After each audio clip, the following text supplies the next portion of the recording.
Rodrigo, si nos ayudas con la primera imagen. Y quiero empezar con una presunción, es una presunción, se vale decir un servidor montando guardia en la tumba de don Porfirio Díaz en París, para que vean que trabajar en cultura sí deja, ¿sí? Deja para conocer el mundo. Entonces, bueno, esa es una presunción, con eso iniciamos. Por favor, la siguiente.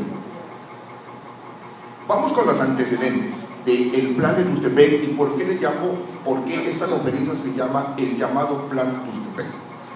El primer antecedente es las elecciones federales de 1871. Participan 3 candidatos: Benito Juárez, que es que parece Chapulín del lado izquierdo, don Porfirio Díaz, que está al centro, y Sebastián Lerdo de Tejada, que está del lado derecho, y están ahí en una ruleta para ver a quién les cae la silla presidencial. Bueno, pues la ganó don Benito, ¿sí? Ahí abajo están los datos de las votaciones. La ganó don Benito Juárez, y esto hizo que don Porfirio se inconformara, porque era en ese momento la 4ª reelección de don Benito Juárez, y Porfirio plantea que la vida nacional, la vida política debe basarse en el fundamento de la no reelección. Por lo consiguiente, se enoja. Y la siguiente, por favor. Desde su casa, desde su hacienda en la Noria, lanza un plan en contra de la reelección de don Benito Juárez, que se va a llamar así, el Plan de la Noria. Su propuesta es de que no se vale que un dirigente se reelija durante tanto tiempo. Él caerá después en lo mismo, pero en ese momento su idea política es que la reelección no se vale, ¿no? Entonces lanza este Plan de la Noria, pero desafortunadamente le va a ir mal, muy mal. Miren, su compadre del alma, el veracruzano Luis Mier Terán, va a ser derrotado, va a ser así, arrasado en Sindiguí, en el Valle de Oaxaca. Luego, su otro gran amigo, Fidencio Hernández, va a ser convencido por don Benito de que no combata al lado de Porfirio, y entonces lo van a dejar solo, prácticamente solo, y va a andar vagabundeando con un pequeño ejército, y va a ser un verdadero fracaso ese levantamiento de la Noria. Es más, en julio del 72 se le muere don Benito, y entonces ya no hay contra quién protestar, es decir, la lucha ya no tiene sentido. Y sube a la presidencia el presidente de la Suprema Corte de Justicia, que en ese momento era Sebastián Lerdo de Tejada. Él asume la presidencia y lanza un manifiesto de amnistía. Si nos ayudas a la siguiente, por favor. Después, entonces, de todo este fracaso de la revuelta de la Noria, don Porfirio Díaz no va a tener otra alternativa más que rendirse en Chihuahua y aceptar la ley de amnistía en 1872, ¿no? Y entonces, pues don Porfirio dice, pues ahí se acabó, yo ya no quiero saber nada del asunto, me voy a mi casa a ser campesino, pero no se regresa a la Noria. La siguiente, por favor. ¿Sí? Bueno, perdón. En 1800, Sebastián Lerdo de Tejada, como presidente interino, tiene la obligación de convocar a elecciones extraordinarias para elegir al presidente que fungirá en el nuevo periodo de 1871. Serán periodos de 4 años, de 1871 a 1876. Nuevamente se presenta don Porfirio como candidato y vuelve a perder. ¿Por qué pierde don Porfirio? Porque las elecciones en ese tiempo se hacían en 2 partes, las elecciones primarias y las elecciones secundarias, pero las elecciones estaban controladas por los gobernadores de los estados, y los gobernadores de los estados controlaban a los jefes políticos, y los jefes políticos eran quienes organizaban las elecciones locales.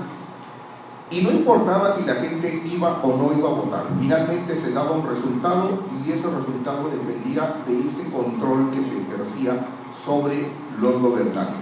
Lógicamente, el presidente de la República tenía un mayor control sobre los gobernadores y era más fácil que ganara, ¿no? Por lo consiguiente, Porfirio Díaz no puede ganarle a Sebastián Lerdo, y entonces sí, dice, pues ya no quiero saber más de este asunto, y se va por favor, si me ayudas con la siguiente, se va a vivir a la hacienda de la Candelaria en Tlacotalpan, ¿no? ¿Quiénes conocen Tlacotalpan? Levanten la mano. ¿Quiénes conocen Tlacotalpan? Muy bien. Pueden ir ahorita el día 2 a la fiesta de la Candelaria y se puede visitar esta hacienda de la Candelaria, está en la entrada de la ciudad. Ahí vivió, hizo un convenio con un comerciante próspero de aquella ciudad, don Naciano Lara, y allí vivió durante los siguientes 3-4 años dedicándose a el cultivo de la caña, a fabricar aguardiente, a fabricar piloncillo gananciado, a fabricar panela y hasta ¿cómo se llama? Carpintero la hacía en Tlacotalpan. La siguiente, por favor. Se lleva a vivir ahí a Delfinita Ortega, su esposa, que también era su sobrina, con quien se había casado en 1867. En Tlacotalpan nacieron 2 de sus hijos, Porfirito y Dulcecita, así les decían, Porfirito y Dulcecita, así les decían en Tlacotalpan. Ahí nacieron ellos 2. Y también en esta población de Tlacotalpan, bueno, Porfirio Díaz recibe la distinción de ser nombrado hijo del Estado de Veracruz. Y al ser nombrado hijo del Estado de Veracruz, le permite convertirse en diputado por Veracruz y tener un fugaz paso por la legislatura de aquellos años. La siguiente, por favor. Pero algo que don Porfirio no perdió nunca fue la influencia que tenía sobre aquellos combatientes durante la intervención francesa. En particular, 2 de ellos que van a ser muy importantes en el proceso que sigue. Del lado izquierdo de ustedes está la imagen de don Luis Pérez Figueroa. Acatlán de Pérez, el municipio vecino, lleva su apellido. Él controlaba la zona de Xoyaltepec y la zona norte de Tuxtepec. Del lado opuesto está don Fidencio Hernández. Él era el hombre fuerte de la zona de Ixtlán y de la zona serrana de la Sierra Juárez. En el centro, entre otros personajes, aparece Manuel González, que es el que tiene barba. ¿Sí? Manuel González es compadre de don Porfirio y va a ser un elemento muy, muy importante en el plan de Tuxtepec. Luego está Luis Pérez Figueroa, que está de pie, y del lado izquierdo de don Porfirio, que está al centro, está su hermano Félix Díaz, el Chaco Díaz. Él será gobernador de Oaxaca por aquellos años y también será pieza clave en el movimiento de Tuxtepec. La siguiente, por favor. Pero en el país hay disturbios. Empiezan a existir levantamientos de grupos indígenas y también empieza a haber protestas de los católicos por la expulsión de los últimos grupos corporados que existían en México, ¿no? Las monjitas son expulsadas del país y eso genera descontento. De tal manera que el presidente Lerdo solicita al Congreso que se le otorgue poderes extraordinarios para gobernar y el Congreso se los otorga. Y en ese momento, Porfirio Díaz entiende que el presidente Lerdo se va a presentar al año siguiente, en 1876, a la reelección con poderes extraordinarios. Era casi un dictador en ese momento el que gobernaba el país. Tenía poder absoluto para decidir, quitar y poner gobernadores. Eso, en el ánimo de Porfirio, pesa mucho y decide que no hay otra manera de llegar al gobierno más que por la vía de las armas, que las elecciones no son alternativa y que él no va a poder gobernar este país si trata de hacerlo a través de las elecciones. La siguiente, por favor, ¿no? Y entonces, en agosto de 1985, cancela su participación con don Naciano Lara, toma a su mujer, a sus hijos y se va de Tlacotalpan y se va a la Ciudad de México, porque allá está el grupo que lo puede apoyar para sus propósitos. La siguiente, por favor. Y miren, a veces los historiadores nos equivocamos. La gran virtud de la historia es que es una ciencia y se puede corregir a sí misma cuando la evidencia no los demuestra de esa manera. Aquí escuchamos con frecuencia el plan de Tuxtepec redactado en Ojitlán. Falso. El plan de Tuxtepec es, por principio de cuentas, una proclama Es decir, es un manifiesto a la nación donde Porfirio Díaz plantea que no es posible la vida política en México con reelecciones sucesivas de los gobernantes.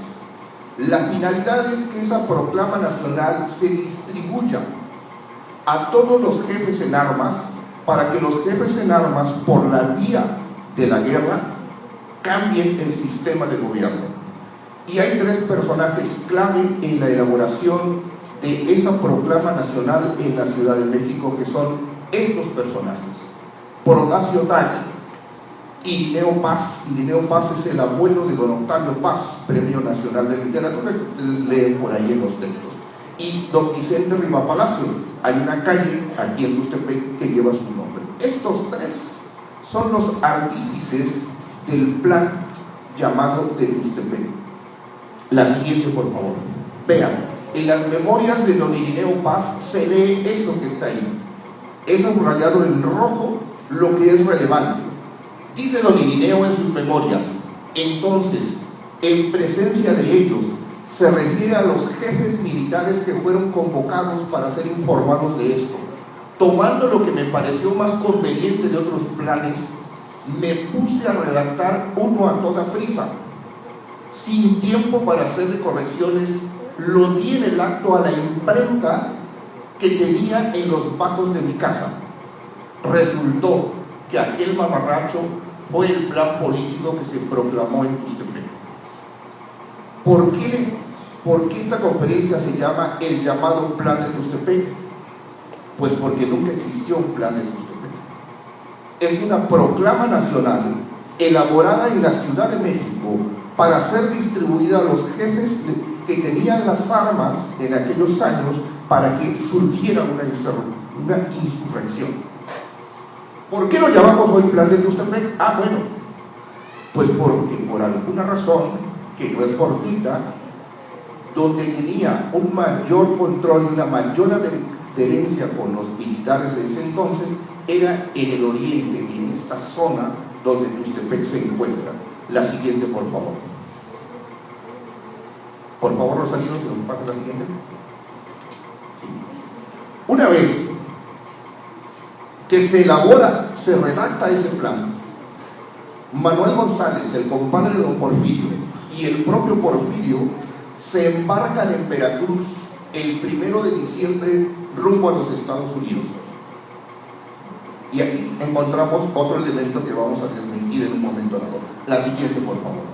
Y entonces sí, el 10 de enero de 1876, desde la población de Ojitlán, es dado a conocer esa proclama nacional que después los historiadores le van a llamar el Plan de Tuxtepec.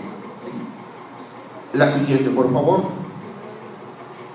Y el 15 de enero, 5 días después, estos insurrectos llegan a la ciudad de Tuxtepec y aquí hay una ratificación del plan. Pero vean cómo a veces la crónica nos juega una mala pasada. Se dice que fue en el Hotel Buenavista, que está al lado izquierdo, en Tuxtepec, donde se firmó el plan. Eso dice la crónica, eso dice la memoria colectiva, el saber popular. Pero eso mismo se dice en Tlacotalpan.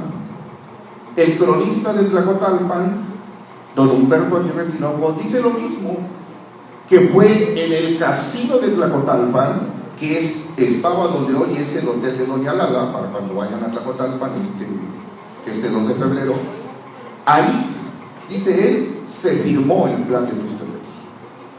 Entonces, ¿dónde se firmó? ¿En Tlacotalpan o en Tuxtepec? ¿En el Hotel Buenavista o en el casino de Tlacotalpan? ¿Dónde se firmó?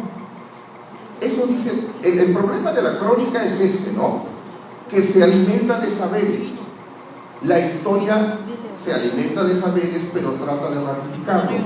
Don Joaquín Valdés Cano dice, cuando transcribe el plan, que se deja una copia en la comandancia de Tuxtepec, que no es ninguno de los dos hoteles, la comandancia de Tuxtepec. Así dice el texto redactado por don Joaquín Valdés Cano. La siguiente, por favor. Ahora, ¿quiénes eran los firmantes? Había un listado de militares y había un listado de regidores oquitecos. Don Fernando Iturribarría, un destacado historiador oaxaqueño del Valle de la ciudad de Oaxaca, de manera despectiva dice: quienes firman el plan son un grupo de oficiales de baja graduación y regidores oquitecos que desde una villa de ínfima categoría, así lo dice el despectivo don Fernando, que desde una villa de ínfima categoría se atreven a desafiar al supremo poder de México. No era así. Es decir, no son estos señores los que están atrás de la redacción del plan, ya lo vimos, sino son personajes de otro calibre y en otro lugar. De todos esos personajes, del único que tenemos imagen es de don Hermenegildo Sarmiento. Esta fotografía me nos hizo favor de regalar la maestra Soledad Sarmiento, ya fue diputada local hace unos años. Don Hermenegildo fue su bisabuelo, y es el único personaje del que sabemos que combatió a las huestas de Chilich en 1866 en Xoyaltepec. Y el otro personaje del que tenemos alguna noticia es de Lino Ferrer Pantoja. Él se convertiría después en presidente municipal de Oquitlán. Se perpetuaría en el poder hasta 1884, en que la población enojada lo linchó en Oquitlán. De los demás no sabemos nada. Si alguno de ustedes tiene información, por favor háganoslo saber. No tenemos la menor idea de quiénes eran estos personajes y qué hicieron. La siguiente, por favor. Esta era la estrategia militar. Don Porfirio Díaz se fue a Bronzeville, a Estados Unidos, a Nueva Orleans y después a Bronzeville, a comprar armas y levantar un ejército para entrar por Matamoros. Esto provocaría una insurrección en el norte del país que bajaría hacia el centro para apoderarse de la capital del país. Mientras la línea de oriente, el eje Veracruz-Puebla-Oaxaca, tenía otro levantamiento comandado por estas personas para avanzar hacia el centro del país y entonces por los flancos atacar al gobierno de allá. Adelante, por favor. Esta es la parte norte de Oaxaca, en donde Luis Pérez Figueroa se hace fuerte en Xoyaltepec, Hermenegildo Sarmiento en el punto central en Oquitlán, y Fidencio Hernández se apoderan de Ixtlán y de la ciudad de Oaxaca, junto con el Chato Díaz, el hermano de don Porfirio.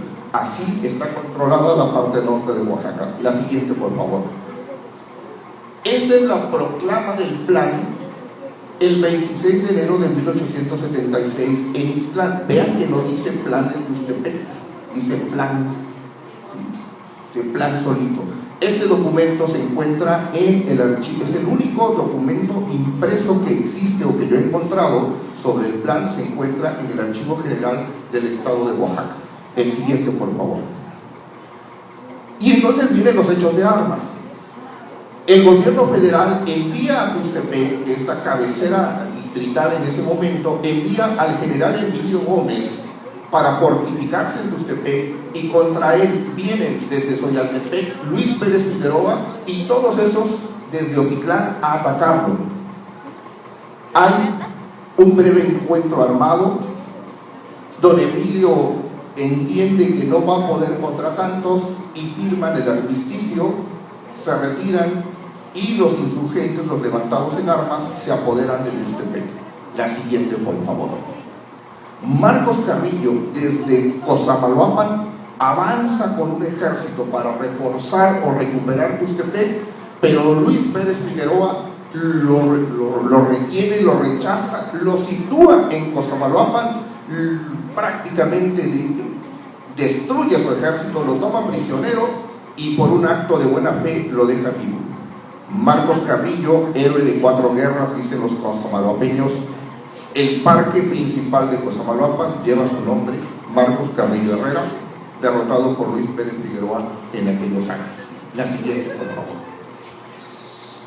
Y las cosas aquí van muy bien, pero en el norte a don Porfirio no le está yendo bien. No da una.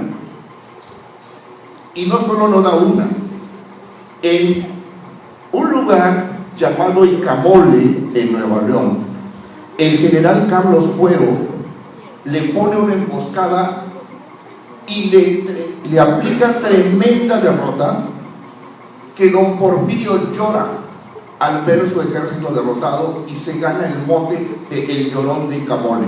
Por ahí lo van a encontrar, si alguna vez entran en internet, le decían El Llorón de Icamole, porque su ejército sencillamente es destruido por el general Carlos Fuero.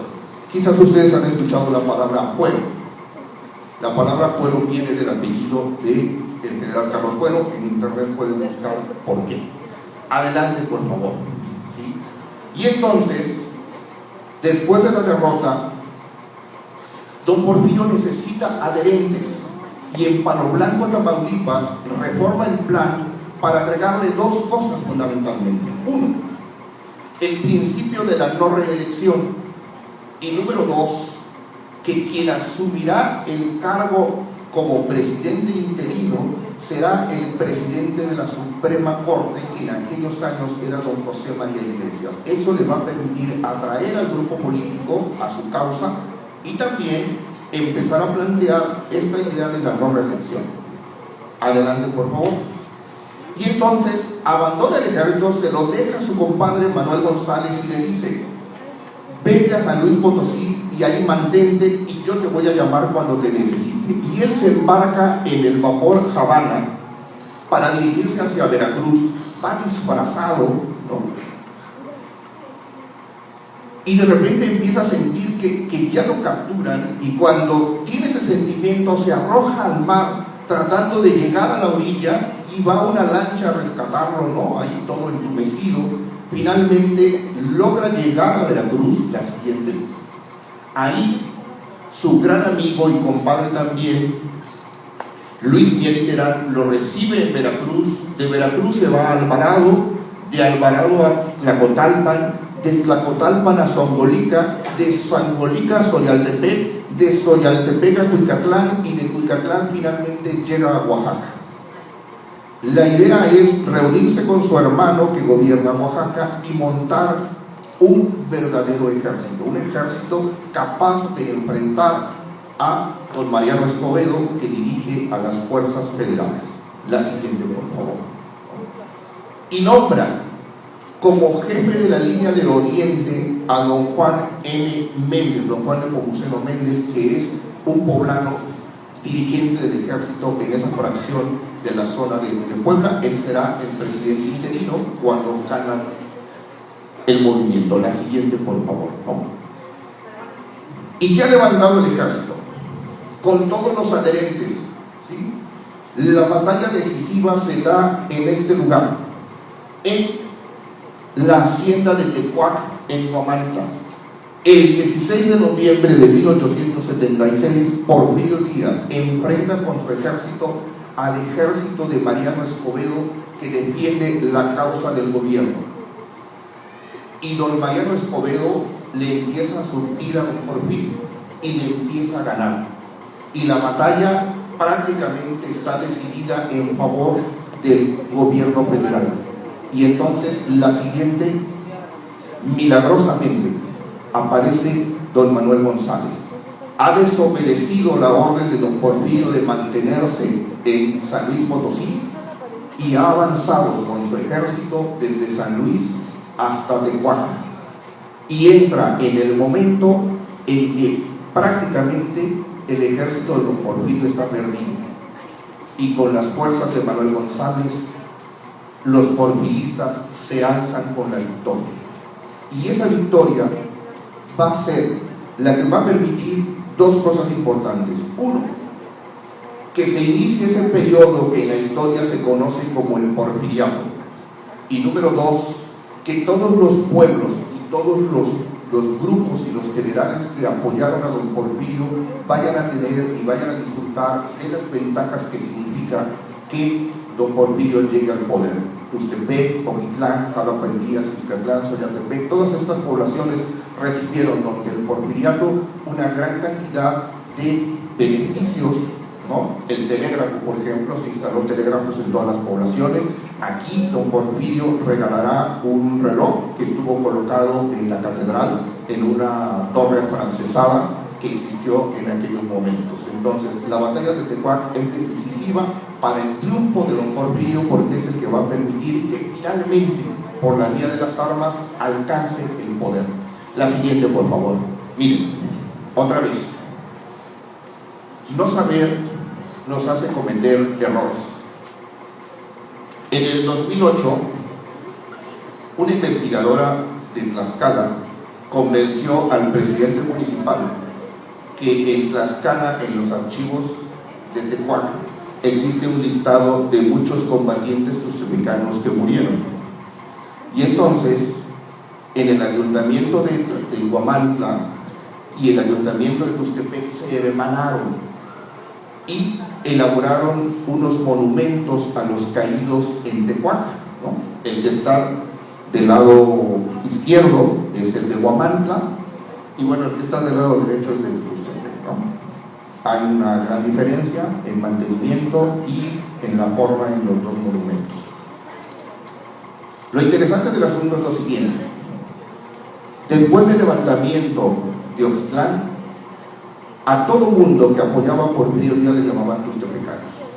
Había generales tustepecanos, políticos tustepecanos, ideólogos tustepecanos, gobernadores tustepecanos. A todos se les llamaba tustepecanos. Por lo consiguiente, es muy difícil asegurar que el listado de muertos que está en Huamantla, que dicen ser tustepecanos, sean efectivamente tustepecanos. No dudo que algunos sí lo sean, pero darle la generalidad es muy temerario, porque es muy difícil que un grupo efectivamente de tustepecanos pues haya perecido en esa batalla, lo cual, bueno, podría investigarse, pero estaría un poquito sujeto a duda, ¿no? Pero bueno, pues esto es lo que resultó de ese evento, de esa conmemoración que hizo por ahí nuestro presidente municipal del 2008. Y bueno, pues básicamente esos son los acontecimientos. Como podemos ver, hay varias cosas ahí que no se cuentan en los libros de historia. Vamos a terminar con lo siguiente, por favor. La siguiente, esta es una placa, y yo le voy a dar un regalito a dos chicos que me respondan dos cosas. A ver, que me digan, esa placa tiene dos errores. A un chico que me diga cuál es uno de los errores que contiene esa placa, le voy a regalar una pequeña publicación que traemos ahí de nuestra unidad de culturas populares. A ver, ¿quién dijo yo? A ver si pusieron atención. En esa placa hay dos errores. A ver, por allá.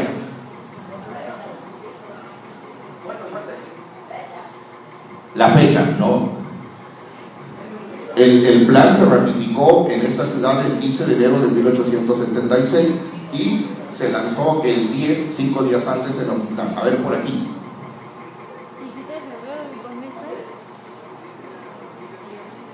Muy bien, muy bien. Y un aplauso para el compañero. ¿Qué fue? El apellido de Porfirio Díaz, dice, pero bueno, lo que sí es importante es que la placa dice, en este lugar, el 15 de enero de 1876, los generales Porfirio Díaz Moni y los demás firmaron el plan de Tuxtepec. ¿Por qué es un error? Porque dijimos que el 1 de diciembre de 1875, es decir, un mes antes, don Porfirio se embarcó en Veracruz rumbo a los Estados Unidos. En esa fecha, don Porfirio estaba en Estados Unidos, por al menos que tuviera el don de la ubicuidad, pues no podía estar aquí firmando el plan de Tuxtepec, ¿no? O sea, no podía hacerlo. Segundo error, ahí está ya nuestro primer ganador. Segundo error, un segundo error.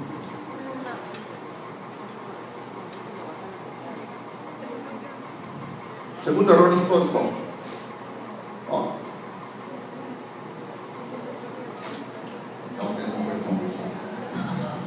A ver, chicos, ¿un segundo error? No, sí, atención. Bueno, se lo voy a poner más fácil. Para un segundo ganado, se lo voy a poner más fácil. ¿En dónde está esa placa? A ver. En Banamex, efectivamente, donde actualmente está el edificio del Banco Banamex. Ahí estuvo durante muchos años, me tocó verlo todavía en los 70 cuando yo vivía de niño en Tustepec. Ahí estuvo el Hotel Buenavista, ahí está esa placa. Entonces bueno, tenemos ya a los dos ganadores de nuestra publicación que les vamos a regalar hoy. Muchísimas gracias. Chicos, a mí no me queda más que agradecerles por la atención. Estas conferencias son muy breves. Si algún maestro, si alguno de ustedes quiere el documento extenso, el paper sobre el que se basa la conferencia, que trae las referencias, trae todos los documentos, con todo gusto se los compartimos a los maestros.